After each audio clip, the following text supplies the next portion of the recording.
Submitted for your approval. The year is 1959. Eisenhower sits in the Oval Office.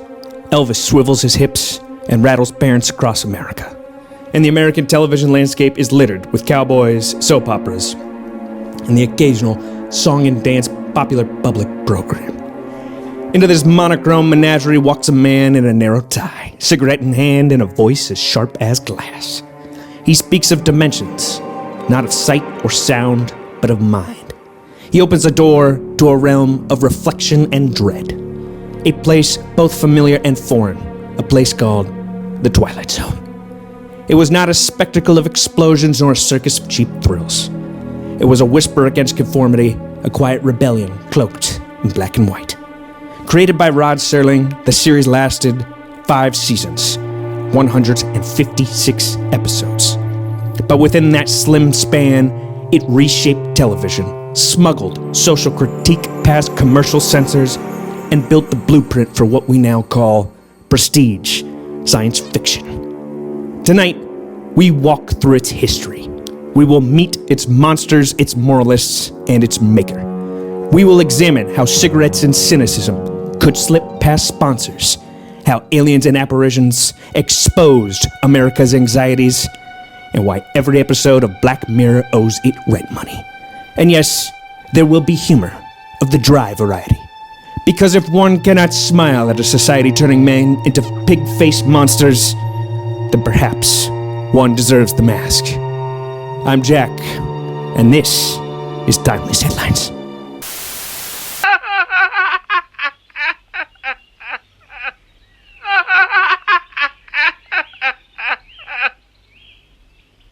And now for something completely different. Mr. Ventura. There's someone on the way. Something. Hot, still, sodden air is doomed.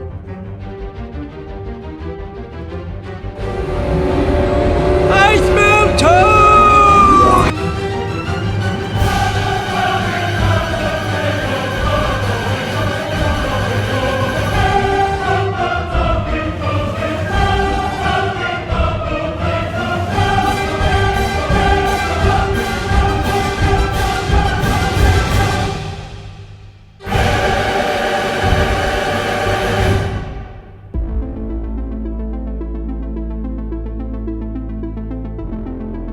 Television in the 1950s was booming, but it was bland, sanitized, scrubbed to a shine by sponsors who preferred detergent to dissent. To mention war, race, or inequality was to invite erasure. Writers were permitted only what could be sold was soap. Rod Serling was no stranger to this struggle. His teleplay patterns earned him accolades, but his pen was clipped. Scripts about racial violence became watered-down gangster tales. One might call it subtle. Serling himself did not. His solution? If reality was forbidden, he would make it into fantasy. He would speak of injustice through jetpacks, of racism through rockets. Censors, after all, were less frightened of aliens than of honesty. On a night much like tonight, that of October 2nd, 1959, The Twilight Zone flickered on to CBS. Its episodes were short, stories with a string, morality plays in monochrome, delivered with Serling's own smoke ring sermon. Audiences were puzzled. Was it horror? Was it science fiction? Or was it something else? A mirror with a crueler reflection? The answer, of course, was yes. Within weeks, the show pulled millions of viewers, earned accolades, and terrified children who thought television was only cowboys and jingles. America had entered another dimension. What made the Twilight Zone endure? 3 things: its themes, its thrift, and its tireless creator.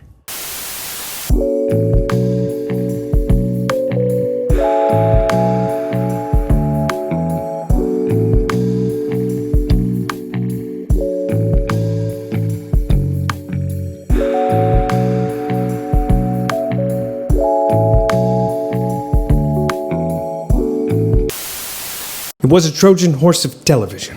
Its monsters were masks. Budgets were small, but imagination was vast. Sets recycled. Props repainted. Music eerie. Narration unforgettable. What it lacked in spectacle was compensated by suspense. The rules were simple. Arrogance punished. Greed exposed. Hubris humbled.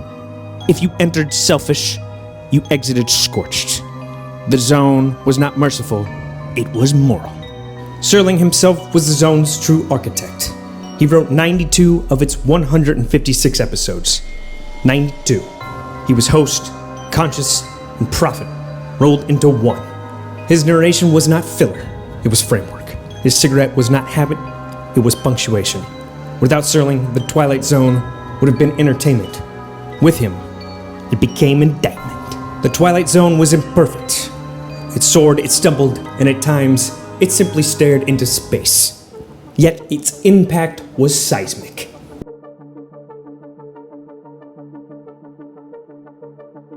Some iconic episodes, just to name a few. Time Enough at Last. The Tale of Henry Bemis, an unremarkable man with one remarkable passion: books. In a world too loud, too hurried, and too cruel to let him read, fate grants him solitude amongst the ruins of mankind. But in the end, even mercy carries malice, and a single shatter of glass turns paradise into purgatory. A reminder that sometimes in the Twilight Zone, the cruelest twists are reserved for those who had only asked for time. There's time enough at last.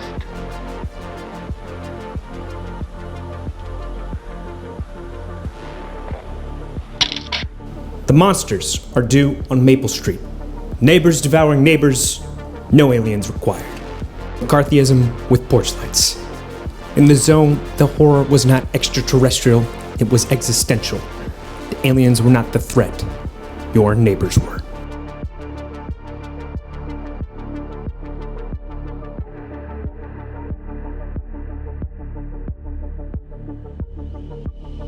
I am the night, color me black, was racism cloaked in shadow. Now you and I are a different faith, and obviously a different color. But you stood up for me and mine. You spoke for us, and God help us, you killed for us. And I feel you deserve some measure of peace. I want to give you some. Nightmare at 20,000 feet. William Shatner versus a gremlin. Half the audience laughed, the other half canceled flights. There's someone on the way. It's a Good Life. A child with unchecked power. A fable later reinvented at social media.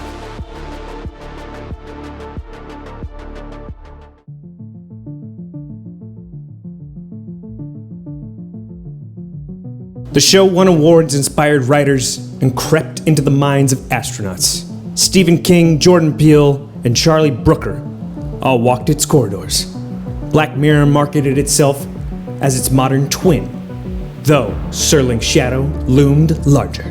Despite all its success, CBS trimmed budgets, sponsors clipped wings, and Serling burned out. By 1964, The Twilight Zone was shuttered. 5 seasons, 156 episodes, an output that dwarfs most modern shows, which take years to produce a single season. In the Zone, exhaustion was the price of endurance. The Twilight Zone never died, merely shifted shapes. From the 1983 film with Spielberg's name, but tragedy's shadow, to the 1985 revival with Ellison and a young George R.R. Martin, to Forrest Whitaker in 2002 and Jordan Peele in 2019, each attempted resurrection, but stumbled for the same reason. One cannot remake Rod Serling. His voice was the alchemy. Without it, the spell breaks.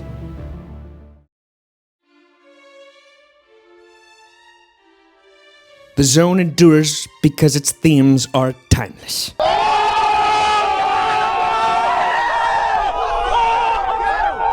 Fear of nuclear war remains. Distrust of neighbors thrives. Technology leaps ahead of ethics. The obsolete man warned of a librarian condemned for irrelevance. In an era of banned books, it sounds less like fantasy and more like foreshadowing. The aliens, the gremlins, the masks, they were never the message. We were. Our greed, our paranoia, our contradictions. Serling himself said, science fiction is the improbable made possible. Fantasy is the impossible made probable. The Twilight Zone was both. 60 years later, the door remains open. Step through, and you will discover not another world, but your own, only stranger. And indeed, this program itself offers the Twilight Zone a debt it can never repay. I hope you have enjoyed today's program. If you did, please like and subscribe. I'm Jack, and this has been Timeless Headlines.